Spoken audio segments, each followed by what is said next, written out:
Système premier degré, second degré. Maintenant, avant de commencer, on a juste un petit rappel. Pour trouver le point d'intersection, donc d'un système de deux droites comme celle-ci, on a 2x plus y est égal à 7 et 3x moins 4y est égal à 5. On utilise une des méthodes suivantes. Donc, parmi les méthodes qu'on connaît, une que la majorité des élèves ne veulent pas utiliser, quoique c'est vraiment pratique, c'est la méthode graphique. On est capable de voir exactement ce qu'on cherche, c'est-à-dire le point d'intersection où deux droites se croisent. Maintenant, les trois prochaines, c'est ce qu'on appelle algébrique.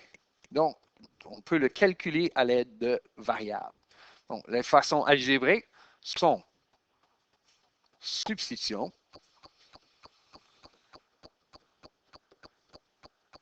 élimination et finalement, une autre forme de substitution qu'on appelle la comparaison. Une dernière qu'on a étudiée ça fait longtemps, lorsqu'on utilise les matrices, on est capable de trouver des solutions. Sauf que dans les systèmes qu'on va voir, lorsqu'il y a des variables élevées au carré, disons que les matrices, ça fonctionne un peu moins bien. Trouve la solution pour l'exemple 1 qui comprend une droite, donc c'est un système qui comprend une droite et un cercle. Donc, premièrement, x plus y est égal à 7 et x au carré plus y au carré est égal à 25. On veut également illustrer le système. Donc, je vais faire le contraire. Cette fois-ci, je vais commencer avec l'illustration et ensuite, on en regardera la solution. Ce n'est pas toujours évident, l'illustration, mais on va faire du mieux qu'on peut avec cette situation. Donc, première des choses, on a besoin des axes. On va essayer de centrer du mieux qu'on peut. Donc, et la clé ici demeure à essayer d'être bien centré. Si on peut être bien centré et on peut utiliser des unités qui sont quand même assez constantes, on devrait être correct. Donc, vu que cette fonction ici, lorsqu'on isole notre y, c'est égal à moins x plus 7, je veux avoir un maximum de 7 unités à autour, donc les x et les y. Donc, le titre y en fonction de x, et je veux maintenant donner des valeurs numériques à chaque axe. Donc, 1, 2, 3, 4, 5, 6 et 7. Donc, mon objectif, c'est de demeurer aussi constant dans mes largeurs. 5, 6 et 7. 1, 2, 3, 4. Je vais dépasser un peu les axes, mais j'ai vraiment besoin de placer ça. Et voilà. Donc, 2, 4, 6, moins 2.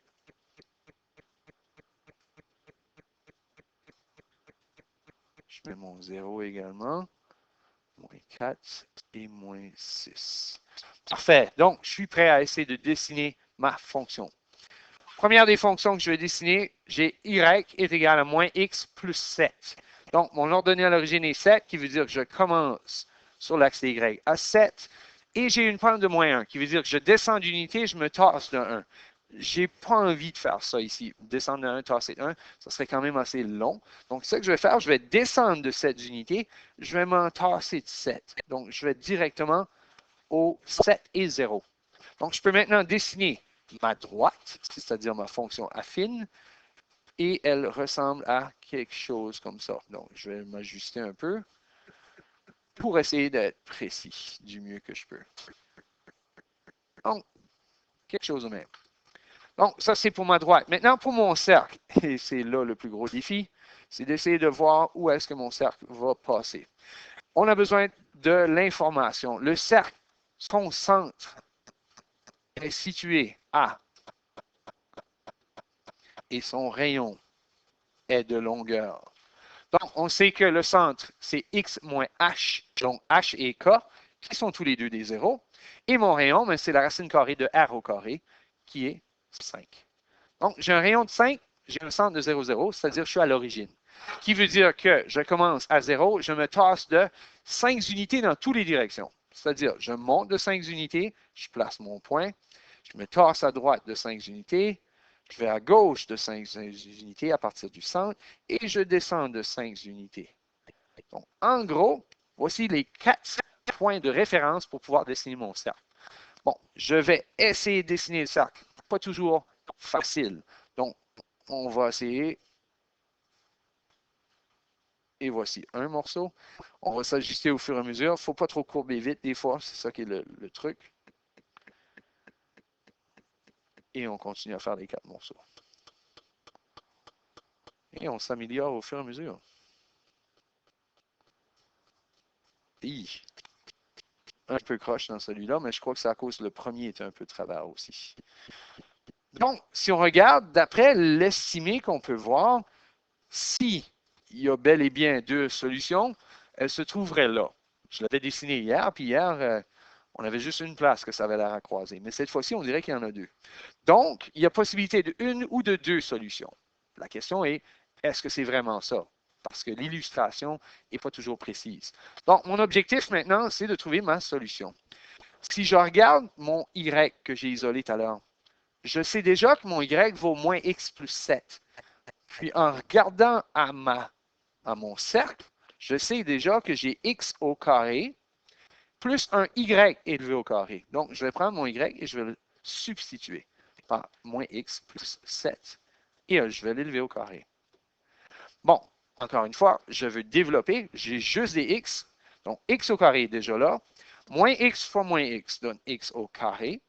Moins X fois 7 donne moins 7X. Doublé donne moins 14X. N'oubliez pas, c'est le truc, lorsqu'on veut élever au carré un binôme, ça devient toujours un trinôme.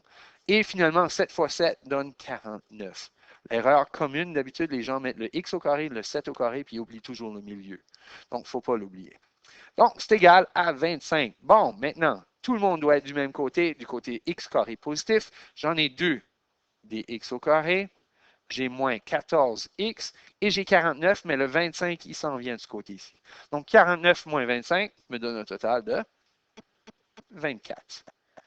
Si on regarde bien chacun de nos morceaux, il y a un facteur commun. Je peux diviser tout le monde par 2. Donc, si je le fais d'un bord, je le fais de l'autre. Donc, 2x au carré divisé par 2, c'est 1, moins 7x plus 12. Et je suis rendu au point de, est-ce que je peux trouver une solution? Pour trouver la solution, même principe que d'habitude, ce qu'on appelle la méthode des lunettes ou somme produit. Quels deux nombres multipliés donnent, dans ce cas-ci, 1 fois 12. Donc, je cherche un nombre multiplié donne 12, donc le produit, et dont la somme donne 7, négatif. Donc, il y a 1 fois 12, 2 fois 6, et il y a 3 fois 4. Donc, il semblerait que notre dernier candidat ici serait le bon. Mais multiplier ensemble doit donner 12, ça fonctionne. Additionner doit donner moins 7. Donc, il faut que les deux soient négatifs. Donc, j'ai trouvé mes deux nombres. Puisque c'est un 1 en avant de mon x au carré, je peux aller directement à ma factorisation. Donc, x moins 3 fois x moins 4 va me donner mon équation x au carré moins 7x plus 12 est égal à 0. Donc, j'ai maintenant devant moi la possibilité de trouver mes solutions, mes réponses.